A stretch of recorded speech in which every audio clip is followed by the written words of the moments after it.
Magandang tanghali po mga kababayan ko sa Maynila, no? At sa mga nanonood sa iba't ibang dako ng ating bansa at sa buong mundo.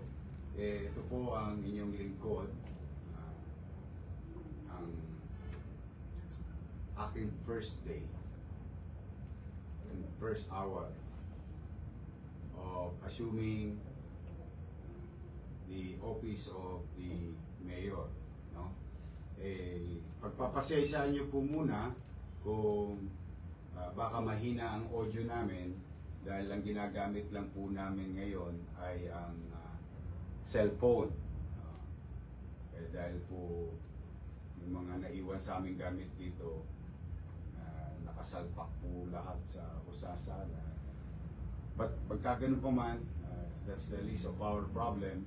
Kaya po ako biglaang nag-broadcast ngayong araw na ito dahil po sa maaring kaharapin ang ating lungsod at mamamayan na kinakaharap na rin natin sa mga nagdaang linggo na malaking problema sa ating komunidad.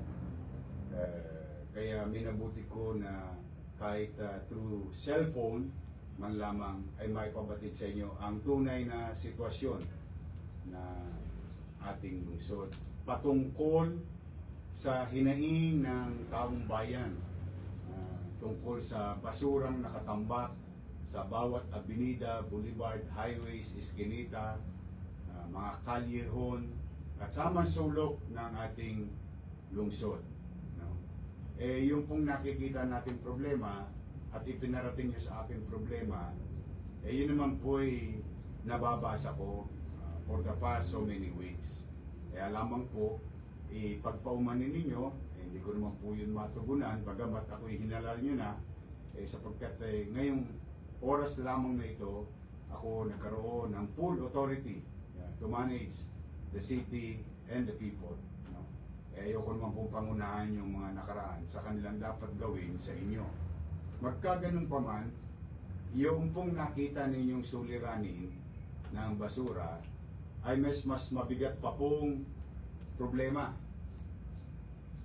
And I would like to be fair and honest and transparent to you sa mangyayari sa ating mga susunod na oras, araw at linggo. Nakakaharapin natin lahat bilang mga batang Maynila. Ngayon pong alas 12 Gs ng umaga, may malungkot po tayong natanggap na balita o sulat at nais ko pong ipabatid sa inyo. Sumulat po sa atin ang Pileco, Metro Waste Management. At nakasaad po sa kanilang sulat, ngayong araw po na ito ay humihinto na po sila o titigil na po sila ng pagkolekta ng basura sa ating lungsod. So ano po ang ibig sabihin? Kung kahapon, nung isang araw, nung isang linggo, at ilang linggo nang nakararaan ay tambak ang basura sa mansulok ng ating syudad, ay malamang po sa hindi, titripli pa ho yan dahil wala na pong mag-aakot ng basura. Ito po ang bumungad sa akin. Bukod sa kinakarap natin araw-araw, ito ang unang bumungad sa akin bilang inyong alkalde ng lungsod.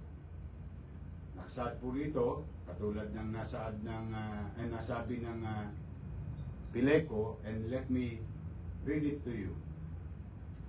June 30, 2025, Honorable Francisco M. Dumagoso, Mayor City of Manila, Manila City Hall, Ermita. Dear Mayor Dumagoso, this is to inform your good office that we are amenable to a mutually agreed no-fault termination of our contract for garbage collection and disposal services for District 3, 4, 5,